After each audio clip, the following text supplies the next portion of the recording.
భరించలేనంత బాధలు, ఎంతో ఆవేదన, ఇవన్నీ ప్రవచనాలే నెరవేరాయి. 86వ కీర్తన 8వ వచనము 9వ వచనము. ప్రభువా, నీవు మహాత్మ్యము గలవాడవు, ఆశ్చర్య కార్యములు చేయువాడవు, నీవే అద్వితీయ దేవుడవు. ప్రభువా, దేవతలలో నీ వంటి వాడు లేడు, నీ కార్యములకు సాటి అయిన కార్యములు లేవు. అందుకోసమే ఇక్కడ అద్వితీయ దేవుడవు, నీవే అద్వితీయ దేవుడవు. ఒకే ఒక్క దేవుడు ఇహపర లోకాలకు 14 లోకాలకు విశ్వమంతటికి ఈ ప్రవచనం అత్యంత అద్భుతమైన మాట. ప్రభువా అని వ్యక్తపరుస్తూ ఉన్నారు. ప్రభువు అంటే అర్థం ఏమిటి? ప్రభు అంటే యాజకుడు, రాజు, the king of lord, my king, my daddy, మా రాజు రాజ్యంలో చేరాలంటే అతి ముఖ్యమైన 3 పనులు ఉన్నాయి. ఆ పనులు చేసిన వాళ్ళకే అద్భుతం జరుగుతుంది. ఇంకొక అద్భుతమైన మాట కూడా మనము ఇక్కడ చూడగలం. 15వ వచనం. ఇక్కడ కూడా ప్రభువు అని సంబోధిస్తూ, నీవు దయాదాక్షిణ్యములు గలవాడు దేవుడవు. దయ కలిగిన దేవుడవు, దాక్షిణ్యము కలిగిన దేవుడవు. ఇంకేమన్నారు? దీర్ఘశాంతుడవు, కృపయు సత్యములతో నిండిన వాడవు. కాబట్టే కదా ఈ లోకం యొక్క ఆటలు సాగుతున్నాయి. ఈ లోకములో ఉన్నటువంటి ఉన్మాదపు చర్యలు జరుగుతున్న దుర్మార్గులు క్షేమంగా పక్క తప్పించుకుని తిరుగుతున్నారంటే, నేరస్తులు నేల మీద తిరుగుతున్నారు, అన్యాయస్తులు భూమి మీద తిరుగుతున్నారు, నీతిమంతులేమో జైలుకి వెళ్తున్నారు. ఇది చాలా విచారకరమైన విషయం. వారు ఒక మర్డర్ చేయలేదు, ఒకరిని దూషించలేదు, ఒకరి కోసం వాళ్ళు పబ్బం గడుపుకోవడానికి మాట్లాడలేదండి. ఆలనాడు సిలువ వేసే సమయంలో అతి దూరముగా ఉండి వెంబడించిన భక్తుల్లో ఒక భక్తుడు, ఆయన అంటారు, ఒక రోజున మీలో ఎవరు రాకపోయినా మీరు వచ్చినా నేను మాత్రము యేసుని ప్రకటించకుండా ఉండలేను. అవసరమైతే నన్ను చంపేసినా నేను మాత్రము ప్రకటించకుండా ఉండలేని పునరుత్థానము, ఆయన నిజంగా చనిపోయిన రోజు గుడ్ ఫ్రైడే. ప్రపంచంలో ఏ శుక్రవారాన్ని గుడ్ ఫ్రైడే అని అనరండి. ఈ శుక్రవారమునే గుడ్ ఫ్రైడే అని అంటారు. దాన్ని లోతుకు వెళ్ళి చూద్దాం. అయితే ఆ భక్తుడు ఏం చేశాడంటే వెళ్ళి దేవుని కొరకు మొట్టమొదట హతసాక్షిగా మారిపోయాడు. అతని పేరు స్తెఫను. రాళ్ళిచ్చి కొడుతున్నారు. ఆయన ముఖము ప్రకాశిస్తూ ప్రశాంతంగా చూస్తూ ఉండగా ఆకాశంలో యేసుక్రీస్తు ప్రభుల వారు ప్రత్యక్షమయ్యి ఆయన దర్శనాన్ని చూస్తూనే ఆయన కన్ను మూసి లోకాన్ని విడిచి వెళ్ళిపోయాడు. హతసాక్షుల చోట్లలో ఆయనకు కూడా గొప్ప ధన్యత దక్కింది. అంత మహాభాగ్యము ఎవరు ఇవ్వగలరు? ఈ లోకంలో కోట్లు కోట్లు ఉండొచ్చు. క్రీస్తు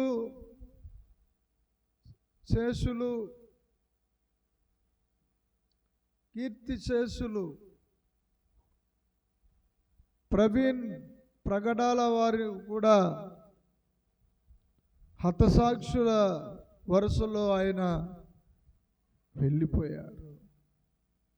ఆయన వెళ్ళారండి. ఆయన ప్రాణము భూమిలో కొంతమంది అనుకుంటున్నారు, ఏమనుకున్నారంటే ఇతర మతస్థులు పీడ వదిలింది, పీడ విరిగింది అని మాట్లాడుతున్నారు. దుర్మార్గులు, దుష్టులు. ప్రవీణ్ పగిలిందా ప్రవీణ్ పగడాలకు అని ఒక ఆడ స్త్రీ అని అనొచ్చో అనకూడదో కూడా తెలీదు, పగిలింది పగడాల అని పాట పాడుతుంది. వీళ్ళని దేవుడు చూడడం లేదా? అసలు వీళ్ళు ఎవరు ఏ దేవుడితో పెట్టుకుంటున్నారు? మనం ఇందాక చదివాం, అద్వితీయ దేవుడవు, మహాత్యము గల దేవుడవు, ఆశ్చర్య కార్యములు చేయువాడవు. ఆయన తలుచుకుంటే ఎంతండి వీళ్ళంతాని. కానీ లేఖనము ప్రకారము లూకా సువార్త 23వ అధ్యాయము 34వ వచనము,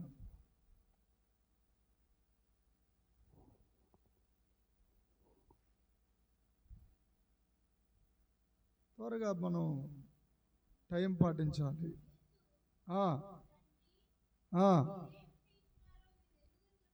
సిలువలో పలికిన మొట్టమొదటి మాట, తండ్రి వీరేమి చేయుచున్నారో వీరెరుగరు, వీరిని క్షమించుడి. సిలువ నుండి ఒక అతను అంటాడు, సిలువతో పనే ఉంది, గుడి మీద సిలువ, ఇంటి మీద సిలువ, మందిరం మీద సిలువ. సిలువలో ఏముందిరా నాయన, నీ బుద్ధి నీ బలహీనత తప్ప అని సిలువను గూర్చి మళ్ళీ బోధిస్తున్నారు. ఆయన వయసుకి ఎంత పెద్దవారు, ఆయన విమర్శించడానికి నా వయసు నా అనుభవం సరిపోవు. కానీ సత్యము మాత్రం చెప్పకుండా ఉండలేము. గట్టిగా కళ్ళు చెప్దామా? హల్లెలూయా.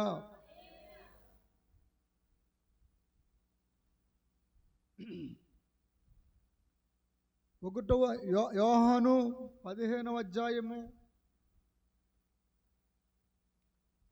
5వ లేఖనము.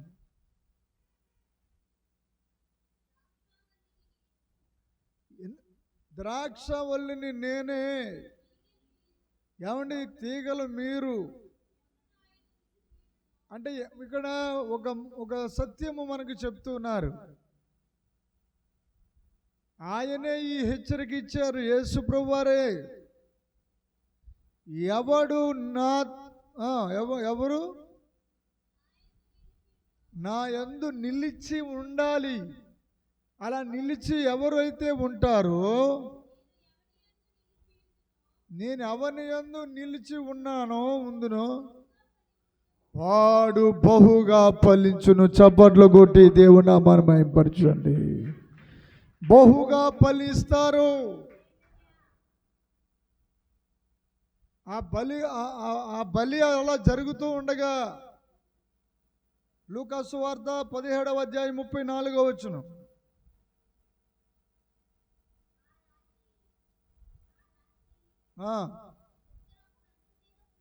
ఇది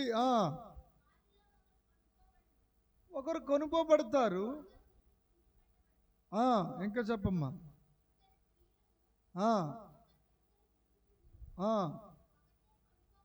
అవును.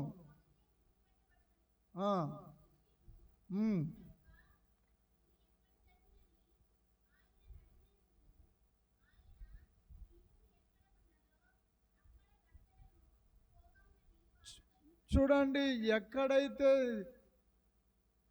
పీనుగు శవాలు ఎక్కడైతే ఉంటాయో అక్కడే గ్రద్దలు ఎగురుతూ ఉంటాయి పైన. ఈ ప్రపంచంలో చాలా మతాలు ఉన్నాయి. ఈ ప్రపంచంలో చాలా రకరకాల మనస్తత్వాలు ఉన్నాయి.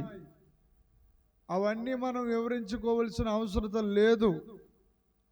మనకు ఏకైక సత్యం ఎవరంటే యేసు గురించి, యేసుక్రీస్తు ప్రభువు వారి గురించి.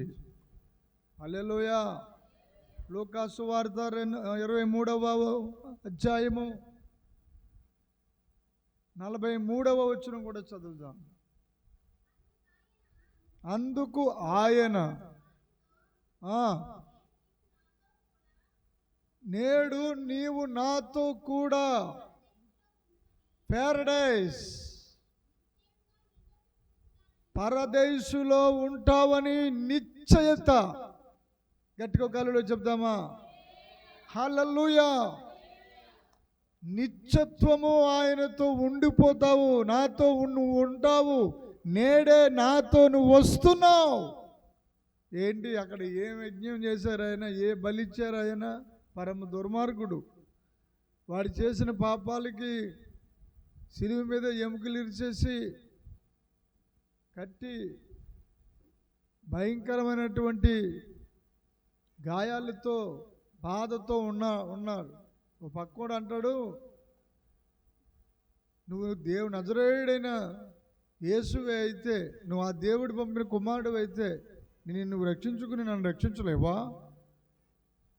ఈ రోజుల్లో కూడా చాలామంది అలాగే మాట్లాడుతున్నారు బయట లోకస్తులు. మీ దేవుడు గొప్పోడైతే మీకెందుకు ఇన్ని శ్రమలు, ఇన్ని బాధలు, ఇన్ని యాతనలు? అక్కడికి ఏదో వాళ్ళ దేవుడు లేదో పైనట్టి కింద ఎడుతున్నట్టు. కడుపు చించుకుంటే కాళ్ళ మీద పడతాయి. మనకంటే కొన్ని వందల వేల బాధల్లో నేను దేవుని యొక్క ప్రవక్తగా, దేవుని యొక్క దీర్ఘదర్శిగా, దేవుని యొక్క దాసుడిగా, సేవకుడిగా, యాజకుడిగా, దైవ అభిషక్తుడిగా చెప్పేది ఏంటంటే లోకములో నెమ్మది లేదు. ప్రపంచం ఎక్కడ చూసిన గలిబిలి, గందరగోళం. నడి రోడ్డు మీద చిత్రహింసలు. ఏ పార్టీ చూసినా గలిబిలి, ఏ సంస్థ చూసినా గలిబిలి, ఏ ఫ్యాక్టరీలు చూసినా గలిబిలి. పరదేశీ ఓ పరదేశీ, పరదేశీ ఓ పరదేశీ. ఫ్యాక్టరీలు ఉన్నా, మోటారు కారులెన్ను ఉన్నా, ఫ్యాక్టరీలు ఉన్నా, మోటారు కారులెన్ని ఉన్నా, పొలాలెన్ని ఉన్నా, ఇండ్ల స్థలాలెన్ని ఉన్నా, పొలాలెన్ని ఉన్నా, ఇండ్ల స్థలాలెన్ని ఉన్నా, అందగాడివైనా ఆటకు పాటగాడివైనా, అందగాడివైనా ఆటకు పాటగాడివైనా, ఏ నాటికైనా ఈ లోకమో విడిచిపెట్టుటే న్యాయమో. యేసు రక్తమే జయము, సిలువ రక్తమే జయము, రక్తమే జయము, సిలువ రక్తం. పాడాలి, యేసు రక్తమే జయము. అందరూ యేసు రక్తమే జయము, యేసు రక్తమే జయము, యేసు రక్తము జయము. ఆ రక్తము చిందించిన రోజు ఈ రోజు గుడ్ ఫ్రైడే, శుక్రవారం, శుభ శుక్రవారము అని అంటాము. ఈ శుభ శుక్రవారం అని మరి చాలా శుక్రవారాలు వెళ్తూ ఉన్నాయి. అసలు వాస్తవానికి ఈ శుక్రవారానికి శుభ శుక్రవారము, మంచి శుక్రవారము, గుడ్ ఫ్రైడే అని ఎందుకు అనవలసి వచ్చింది? ఎందుకు అనవలసి వచ్చిందంటే, ఇందాక చెప్పాను, ఎన్ని చిత్రహింసలు పెట్టారో వాళ్ళందరినీ కళ్ళారా చూస్తూ పైకి సిలువలో ఉండి కూడా, సిలువను మోస్తూ కూడా ప్రార్థన చేయడం మానలేదు ఆయన. చప్పట్లు కొట్టి దేవుని నామాన్ని మహింపడదాం. తండ్రి, వీరేమి చేస్తున్నారో వీరెరుగరు, వీరిని క్షమించుడి అని మాట్లాడారు ఆయన. తర్వాత మాట ఏంటి? ఆ పక్కనున్న దొంగ అడిగాడు ఏమనంటే, మమతామూర్తి, నీ రాజ్యం వచ్చినప్పుడు నన్ను జ్ఞాపకం చేసుకుంటావా? అంత బాధలో అడుగుతున్నాడు ఆయన. అలాంటి అతనికి ఏమన్నాడు? నిన్నెలా జ్ఞాపకం చేసుకుంటానయ్యా, నేనెక్కడా, నా పరిశుద్ధత ఎక్కడా, నువ్వెక్కడా, నీ బ్రతుకెక్కడా అని ఆయన మాట్లాడలేదండి. నా దేవుడు ఎంత నెమ్మదస్తుడంటే ఆయన గురించి ఎంతైనా చెప్పాలనే ఉంటుంది. ఆయన నలిగిన రెల్లును ఆయన విరువడు, నలిగిపోయిన వెన్నెలను ఆయన త్రంపడు, సమాజంలో ఆయన కేకలు వెయ్యడు. ఎందుకంటే ఆయన మన సహాయకుడు, అంత గొప్ప పరబ్రహ్మ స్వరూపుడు, అంత గొప్ప మహిమోన్నతమైనటువంటి మహాత్మ్యము కలిగిన మహాదేవుడు సిలువ మోయడానికి సిద్ధపడిపోయాడాయన. ఇది ఎంత వేదన, ఎంత శోధనండి. సిల్వలో నాకై కార్చెను యేసు రక్తము, శిలనైన నన్ను మార్చెను యేసు రక్తము. దగ్గరికి అలాగూ యేసు రక్తము, ప్రభు యేసు. ఈ రోజు పేరు యేసు రక్తం. ఈ శుభ శుక్రవారం పేరు యేసు రక్తము. ఈ యేసు రక్తము వలన ఏం జరిగిందంటే, ఎఫెసీయులకు రాసిన పత్రిక 6వ అధ్యాయంలో దేవాది దేవుడు తెలియజేస్తున్న కార్యం ఏంటంటే, ఇదిగో మేము మనుషులతో పోరాడడానికి రాలేదు. యుగ సంబంధమైన దేవతలు, లోకనాథులు, భయంకరమైనటువంటి చీకటి శక్తులతో పోరాటం ఇది. క్రైస్తవ జీవితం అనేది దేవుడి పక్షముగా నిలబడి, దేవునికి నీవు ఒక వీరుడిగా, సూర్యుడిగా దేవుని కోసం నువ్వు నిలబడితే ఆయన అభిషేకము, ఆయన ఆత్మ నీ మీదకి వచ్చేస్తాయి. అప్పుడు దావీదులాగా నువ్వు యుద్ధ వీరుడు వెళ్ళిపోతావు. నీకు ఏ అవసరం లేకపోయినా, నీలో ఏ ఆయుధాలు లేకపోయినా, నీ చేతిలో కానీ నీకు ఏ అనుభవం లేకపోయినా, నీవు మాత్రము యెహోవా అభిషేకము పొందుకుని తీరుతావు. ఈ యెహోవా అభిషేకము పొందుకుంటే ఎంతటి వాడు, సున్నితిలని ఫిలిష్తీయుడా నువ్వెంతటి వాడువు, నీ దేవతలు ఎంతటివి, నా దేవుడిని దూషించడానికి నీకు నోరు ఎలా వచ్చింది? నువ్వే పార్టీ వాడువో? ఈరోజు చెప్తున్నాను, నేను వచ్చి నీ తల పట్టుకుని వెళ్ళకపోతే యెహోవా జీవంతోడు, నా జీవంతోడు. భాష మారిపోయింది. అప్పటి వరకు గొర్రెలు మేపుకుంటున్నా, అడవిలో గొర్రెలు మేపుకుంటున్న దావీదు గారి యొక్క స్వరపేటగా మారిపోయింది. ఆ ధైర్యం వేరు. ఎందుకంటే అప్పటికే అడవిలో ట్రైనింగ్ ఇచ్చిన్నాడు దేవుడు. ట్రైనింగ్ ఏంటో చెప్పిన, ట్రైనింగ్ పీరియడ్ ఎలుగుబంట్లను చీల్చేశాడు. తర్వాత దానికంటే వస్తాదు, అడవికే రాజు సింహము, దాన్ని పై దవడట్టుకుని కింద దవడట్టుకుని ఇలా చీల్చేశాడు. అంతే. అది ఏ బలం? అది మానవ బలము కాదు, ఆత్మ బలము. దేవునికి స్తోత్రం కలుగును గాక. అభిషేక బలము. త్వరగా ముందుకు వెళ్దాం. లూకాసు వార్త చదివారా?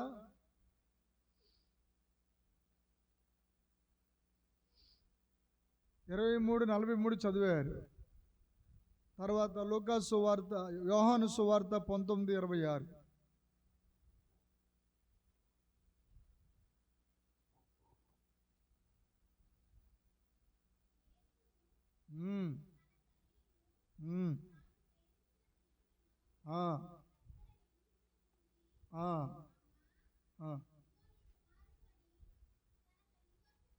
ఇదిగో నీ కుమారుడు, అంటే కుటుంబ వ్యవస్థను ఎంత గౌరవిస్తున్నాడో చూడండి. కుటుంబాన్ని కట్టే విధానం చూడండి. ఒకవైపునేమో ఒకటి తక్కువ 40 దెబ్బలు తినేశారు, దారి పొడుగున కొరడాలతో కొట్టేశారు, ముళ్ళ మీద పడిపోయారు, రాళ్ళ మీద పడిపోయారు. ఆ సిలువే ఒక 2-3 సార్లు ఇంచుమించు 5-6 సార్లు మీద పడిపోయేది అనమాట. అది మోయలేక ఆ సిలువ ఎంతవరకు అంటే, ఆ కరుణామయుడి సినిమాలో చూస్తే ఆ సిలువ మోస్తున్నప్పుడు కదిలింది కరుణ రథం. ఆ పాట కూడా ఎంత అందంగా రాశారో. నిజంగా దేవుడే ఆ సినిమాను తీయించారనమాట అండి. ఆ సినిమాని తీయడానికి ఎవడు ముందుకు రాలేదు. ఊరుకోబోయా, ఏంటి నువ్వు అలా చెప్తావు విజయ్ సందర్ గారు, మీకు పెట్టుబడి పెడితే కనీసం చూసేవాళ్ళు కూడా రారు కదా.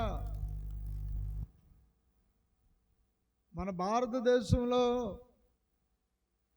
ఉన్న దేవుడు కాదు కదా ఆయన. ఎక్కడో పాలిస్తీనా, ఇజ్రాయేల్ దేశం బెత్లెహేములో పుట్టిన ఆ అంతరంగ పురుషుడు, ఆ మహాదేవుడి గురించి మన ఏరియాలో చూస్తారో చూడనివ్వరో, ఒకవేళ ఆపేస్తారేమో అని చెప్తే దేవుడు చెప్తూ వచ్చేవారండి. ఆయన డబ్బులు పెట్టేయడానికి ఒక్కరు కూడా ముందుకు రాలేదండి. ఆయన డబ్బులు పెట్టడానికి ముందుకు రాకపోతే చెప్పకూడదు, కానీ ఆయన ఒక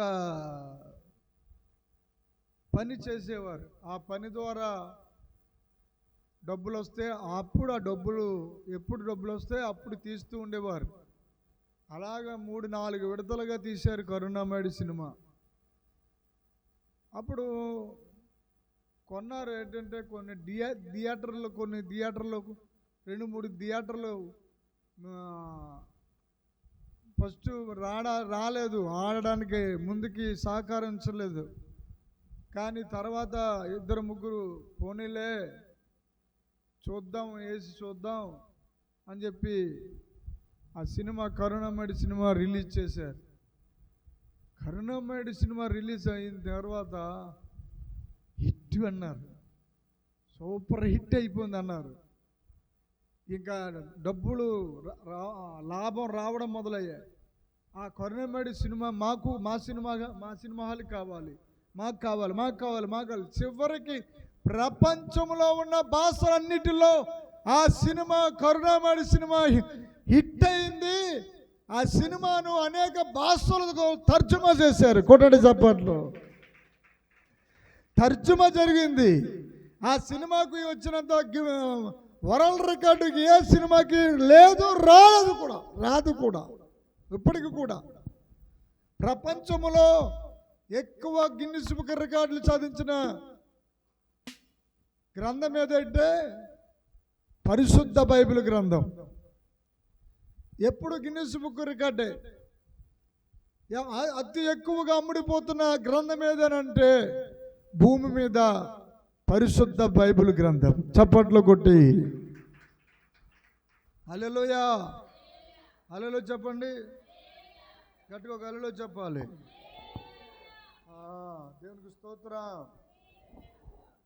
అయితే తల్లి బాధ్యత తీసుకున్న మహానుభావుడు, తల్లి బాధ్యత ఎరిగినవాడు, తండ్రి బాధ్యత ఎరిగినవాడు, కుటుంబాన్ని వదిలేయలేదు ఆయన. అందుకోసమే 2-3 సీన్లలో ఆ తండ్రికి సాయం చేస్తున్నట్టు అది ఇలా కోస్తున్నప్పుడు ఆ తల్లి వచ్చి ముఖమంతా తుడుస్తూ ఉంటుంది. తర్వాత సువార్త చేసి మళ్ళీ ఇంటికి వచ్చినప్పుడు అప్పుడు కూడా తుడుస్తుంది. ఆ తర్వాత ఇక చివరి రోజులు, చివరి ఘట్టంలో బంధించబడడానికి ఇంకొంచెం కొంత సమయం ఉందనగా ఆయన గెత్సెమనే తోటలో వెళ్ళి రక్తము కారునంతగా, చెమట రక్తం అయిపోయేంతగా ఏడుస్తూ ప్రార్థన చేశారు. ఆయన ప్రార్థన మానలేదు.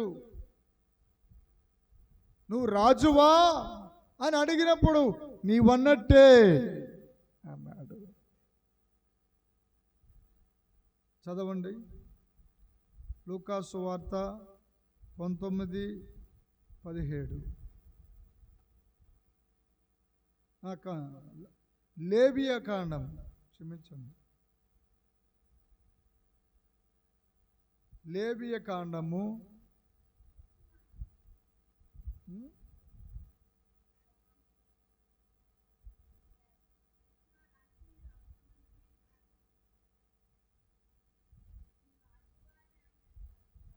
'అవును,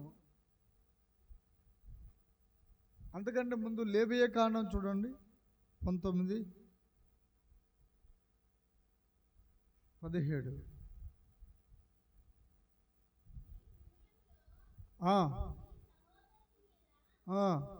కూడదు, నీ పొరుగువాని పాపము నీ మీదికి రాకుండానట్లు నీవు తప్పక వానిని గద్దింపవలెను. కీడుకు ప్రతి కీడు చేయకూడదు. నీ ప్రజల మీద కోపముంచుకొనక నిన్ను వలె నీ పొరుగు వానిని ప్రేమింపవలెను. అది దేవుడు బయలుపరిచిన సత్యం. అది నిన్ను వల్ల నీ పొరుగు వారిని ప్రేమించాలని. భూ సంబంధమైన బంధాలను తెంపేసుకోమని నా యేసయ్య ఎప్పుడు చెప్పలేదు. ఆయన బైబిల్ గ్రంథంలో ప్రతి చోట ఐక్యత కోరుకున్నాడు ఆయన.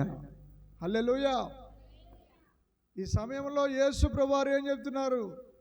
ఆ తల్లితో, అమ్మా ఇదిగో ఇతడు నీ కుమారుడు, ఈమె నీ తల్లి అని యోహానికి అప్పచెప్పారు.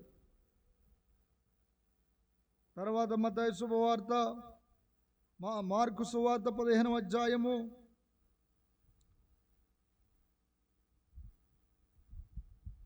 34వ వచనం.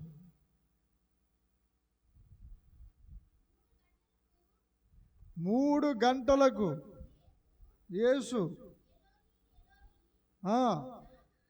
లామా సబక్తాని కేక వేశారాయన. నా దేవా నా దేవా, నన్ను ఎందుకు చేయి విడిచిపెట్టేశావు, ఎందుకయ్యా నన్ను అని అంటున్నారు. 4వ మాట.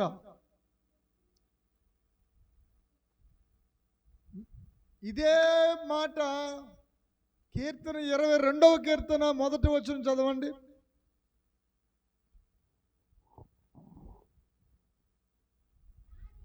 కూడా మీరు చదవచ్చు.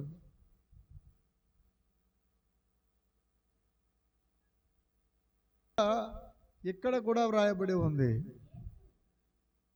యేసు అంటే ఏలి ఏలి లామా సబక్తాని అంటే 2 చోట్ల కూడా రాయబడి ఉన్నాయి.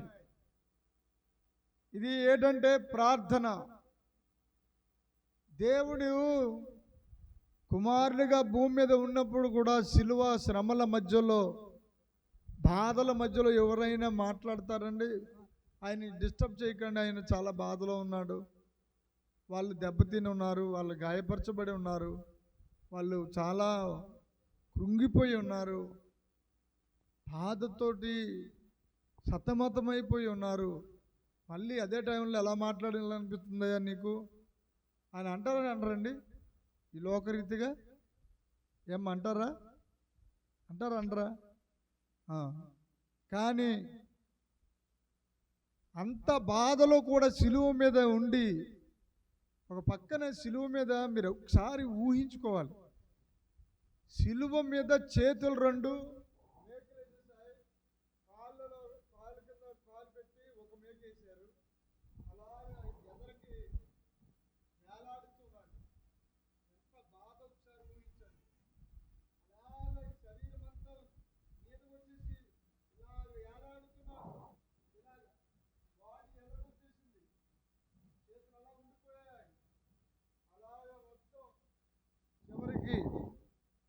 అంత ఘోరం జరిగిపోయింది.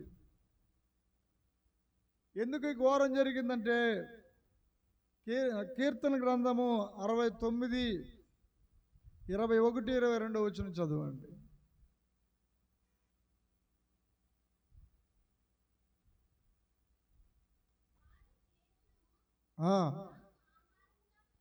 ఇదిగో ఈ ప్రవచనం చూడండి ఎలా ఉందో. ప్రవచనములు నెరవేర్చే కాలము, ప్రవచనములు నెరవేర్పు కాలములో ఉన్నాము. చదువు బిడ్డ.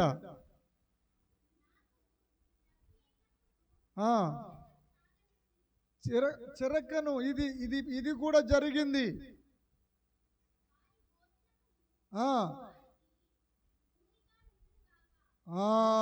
ఊరిగా ఉండినుగాక అని ఒక ఆత్మలో రాస్తూ పాడుతూ ప్రవచిస్తూ చాలా హెచ్చరికతో మాట్లాడుతూ వచ్చారు భక్తులు. మీరు ఎప్పుడైనా జ్ఞాపం చేసుకోవాల్సిన విషయం ఇది, ప్రతిరోజు గుర్తుంచుకోవాలి. హల్లెలూయా. తర్వాత వచ్చును యోహాను 19:30. ఇదిగో అక్కడ చదివిన మాటకి ఇక్కడ జరుగుతున్న దృశ్యానికి ఎంత క్లారిటీ ఉందో చూడండి. ఇదిగో లాస్ట్ ఫైనల్ మాట సమాప్తమైనది అని చెప్పకముందు ఇంకొక మాట కూడా లూకా సువార్త 21:34 నుంచి 36 వరకు చదవండి. 6వ మాట.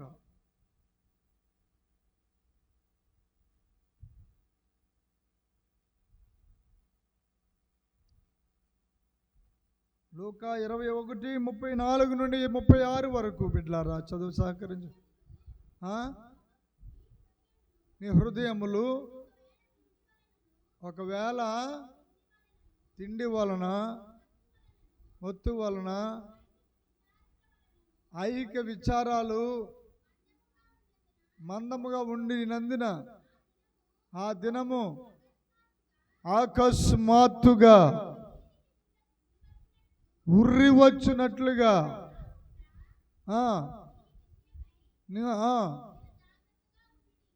హల్లెలూయా. ఇక్కడ జాగ్రత్తలు కూడా మాట్లాడుతున్నాయి. ఆ తర్వాత వచ్చిన చదవండి.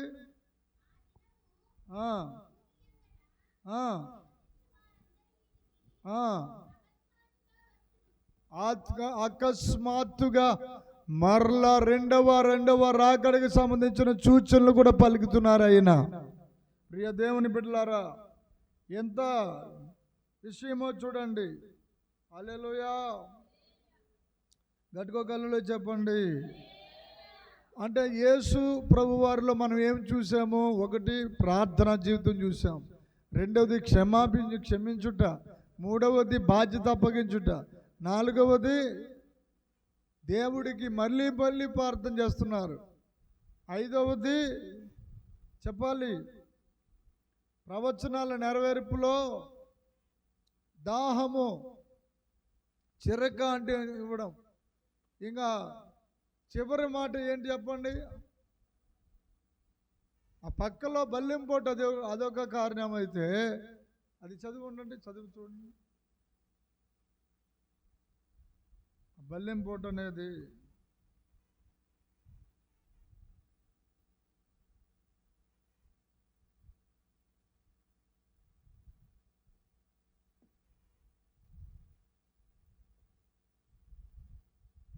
తీసారమ్మా.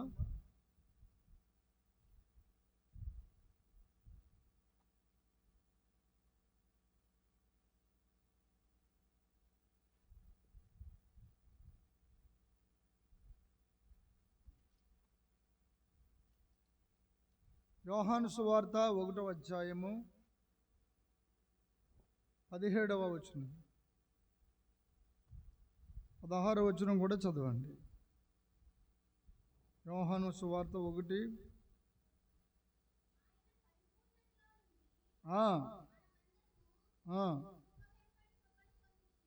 ఆయన పరిపూర్ణత. ఎవరు ఆయన? నాకంటే ప్రముఖుడు నా వెనక వచ్చుచున్నాడు, ఆయన నాకంటే మొదటివాడు ఆయననియు, నేను చెప్పినవాడు ఈయనే అనియు ఎలుగెత్తి యోహాను గారు మాట్లాడుతున్నారు ఆయనను గూర్చి. ఆయన ఎవరంటే 14వ వచనం చదివితే అర్థమవుతుంది. ఆ వాక్యము. ఏ వాక్యము? యేసుక్రీస్తు ప్రభుల వారనే వాక్యము. యేసు ప్రభువారే సాక్షాత్తు వాక్కు. ఆ వాక్యమై ఉన్న మహాదేవుడు శరీర ఆధారం చేసుకుని వచ్చారు. ఆయన వచ్చిన ఆ దేవాది దేవుడు ఎన్ని పట్టుకున్నారంటే, ఎలాంటి హృదయంతో ఆయన వచ్చారంటే, కృపా సత్య సంపూర్ణుడిగా మన మధ్య నివసించెను, తండ్రి వలన కలిగిన అద్వితీయ కుమారుని, అంటే జనదైక కుమారుని మహిమ వలె మనము ఆయన మహిమను కనుగొంటిమి. దేవుడికి మహిమ కలుగును గాక. ఇప్పుడు 17వ వచనం చదవండి. ధర్మశాస్త్రము మోషే ద్వారా అనుగ్రహించబడింది, కానీ కృపయు సత్యమును యేసుక్రీస్తు ద్వారా కలిగెను. ఎవడును ఎప్పుడైనాను దేవుని చూడలేదు. తండ్రి రొమ్మున ఉన్న అద్వితీయ కుమారుడే, జనితైక కుమారుడే ఆయనను బయలుపరిచెను. ఎవడు అయినా సరే ఒప్పుకుని తీరవలసిందేనండి.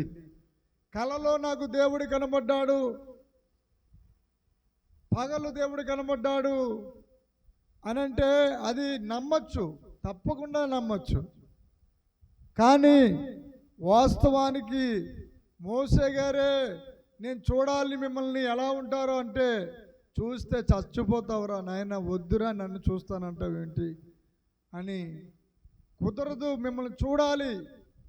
యెహోవా మిమ్మల్ని చూడాలంటే అప్పుడు 2 బండ సందుల మధ్యలో పెట్టాడు ఆయన. ఆ బండ సందుల్లో నుంచి వెళ్తున్నప్పుడు ఆ వెనక పార్శ్వం చూసి చచ్చినోళ్ళలాగా పడిపోయాడంట దెబ్బకి. ఆయన అదైనా ఎవరు వచ్చారు? యెహోవా దేవుడు రాలేదు. యెహోవా దూత అయినా యేసుక్రీస్తు ప్రభువు వారు మాత్రమే వచ్చారు.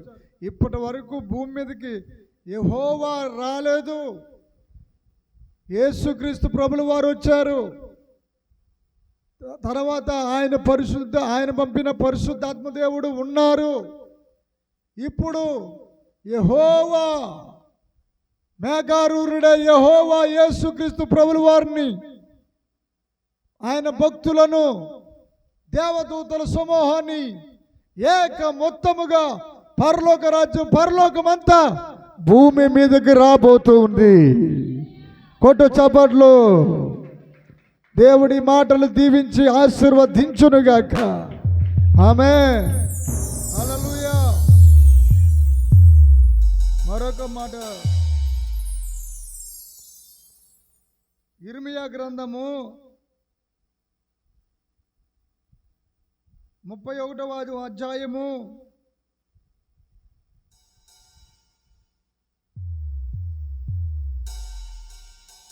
31:1. యెహోవా వాక్కు ఇదే.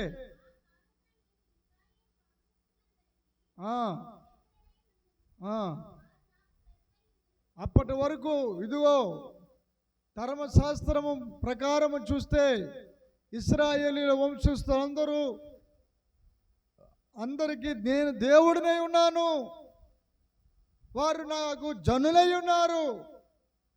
ఈ మాట నెరవేరాలి. ఈ మాట క్రీస్తు 2వ రాకడలో నెరవేరబోతూ ఉంది. ఇశ్రాయేలీయులు మళ్ళీ మందిరాన్ని కడతారు. ఆ మందిరములో 3వ మందిరములో యెహోవా దేవునికి బలి అర్పణలుగా బలులు అర్పిస్తారు. అది కూడా యేసుక్రీస్తు ప్రభువు వారి యొక్క 2వ రాకడకు సమీపమైన మాట. ఇంకో మాట అంటారు చూడండి, 3వ వచనం, చాలా కాలము క్రిందట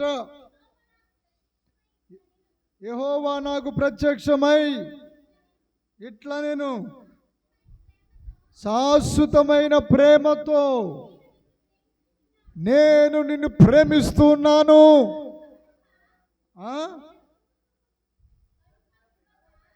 గడువక విడువక. హల్లెలూయా. దేవునికి ప్రియమైన దేవుని బిడ్డలారా, విడువక ఆయన కృప చూపుచూ ఉన్నారు. ఆయన కృప అపారమైనది, అంతులేనిది, అవధులు లేని కృప. ఈ కృప మనకు ఎలా దొరికింది? చూడండి, అదే అధ్యాయంలోనే 30వ వచనం చదువు.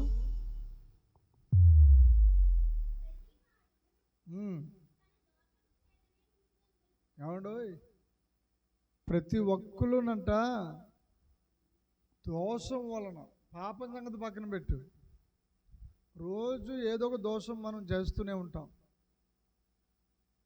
అలవాటు ద్వారా జరిగే దానిని దోషములు అన్నారు. పొరపాటు, అలవాటు, పొరపాటు, ఈ రెండింటి వల్ల వచ్చేదే దోషము. దోషం. అమ్మ మీరు ఇది చేస్తే దోషం పోద్ది, అది చేస్తే దోషం పోద్ది అని బయట అంటారా? ఆ దోషము వలనట ఏమొస్తుంది? మృతి నొందును. ఎవడును ద్రాక్షకాయలు తినినో వాని పల్లె పులియును. ఎవడు నారించిగా తింటాడో వాడికే పళ్ళు పులుస్తాయి. చిన్నప్పుడు పాట ఉండేది స్కూల్లో,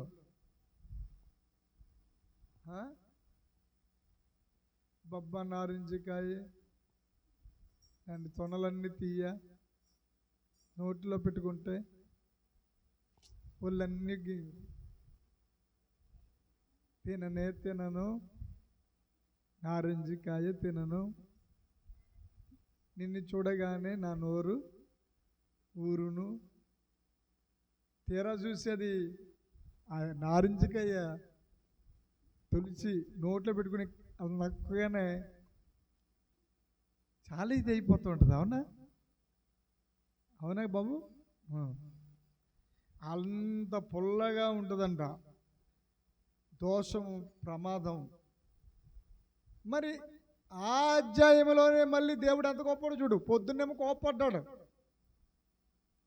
పొద్దున్న మామూలుగా లేదు, టాప్ రేపేహాడు, దోషం వల్ల లేపేస్తానని అన్నాడు లేదండి. కొంచెం కూడా ఆలస్యం చేయకుండా మళ్ళీ ఏమన్నాడో చూడండి ఒకసారి దేవుణ్ణి. 34వ వచనం. ఎవరికి దేవుడిని అయి ఉంది నువ్వు? 33.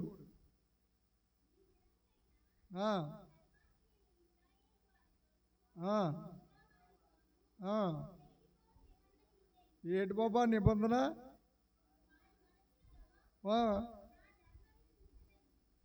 అలాగా.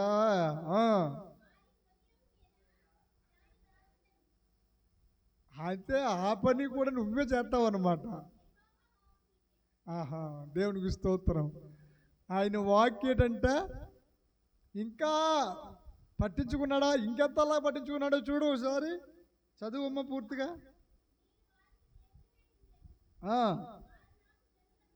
అవునయ్యా బాబు, ఎన్నిసార్లు చెప్తావు? నీవు వారికి దేవుడవు, వారి నీ జనులు. వారు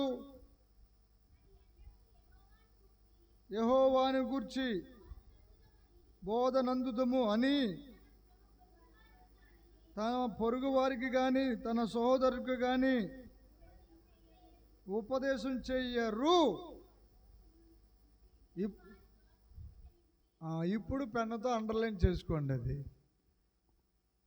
నేను వారి దోషములను, ఇందాకేమో దోషానికే దోషము చేత అని ఒక్క దోషమే మాట్లాడారు, ఇక్కడేమో ఏమంటున్నారు? దోషముల ఏం చేశారా? దోషములను క్షమించి. మరి అవునో ఇంకోటి వచ్చిందండో ఇక్కడ. క్షమించడం అంటే దోషములనే కాకుండా ఎక్స్ట్రా మళ్ళీ ఇంకోటి కలిపారు ఇక్కడ. ఆయన మహాదేవుడు. ఆయన నామానికి గట్టిగా గలలో చెప్దామా? హల్లెలూయా.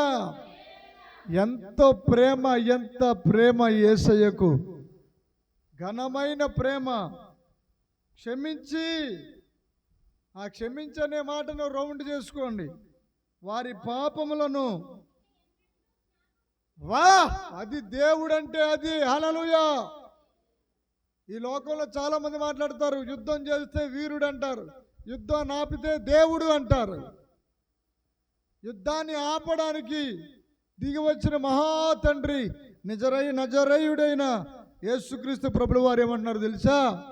ఒకే ఒక యుద్ధాన్ని, అమ్మా, ఒక బలమైన యుద్ధం భూమి మీద జరుగుతుంది. ఏంటంటే పాపానికి పరిశుద్ధతకి మధ్యలో యుద్ధం, జీవానికి మరణానికి మధ్యలో యుద్ధం, చీకటికి వెలుగునకు మధ్యలో యుద్ధం, అవిశ్వాసానికి విశ్వాసానికి మధ్యలో యుద్ధం, ఆరోగ్యానికి అనారోగ్యానికి మధ్యలో యుద్ధం.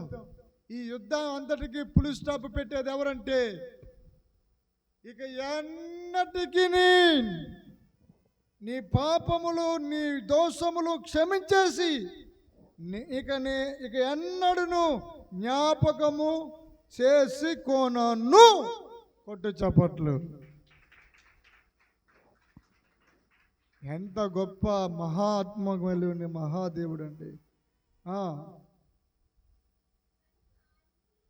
కనుక అల్పులేమి గనులేమి అందరూ నన్ను ఎరుగుదురు, ఇదే యెహోవా వాక్కు.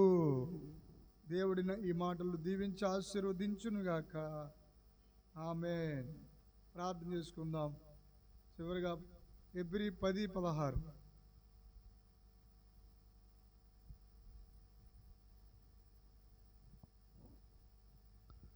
హల్లెలూయా. దేవునికి మహిమ కలుగును గాక.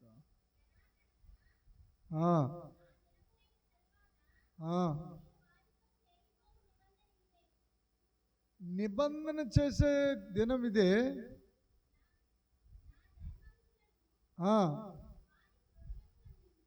ఇందాక కూడా మాట్లాడారు ఇర్మియా గ్రంథంలో, అవునా కదండి? నా ధర్మ విధి